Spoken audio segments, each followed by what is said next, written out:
السلام عليكم. لا تنسوا الاعجاب بالفيديو والاشتراك في القناة. السلام عليكم.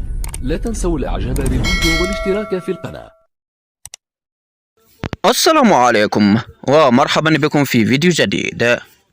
طلب جديد من ريكاردو مدرب المريخ السوداني بعد هزيمته أمام الإسماعيلي ب4 أهداف.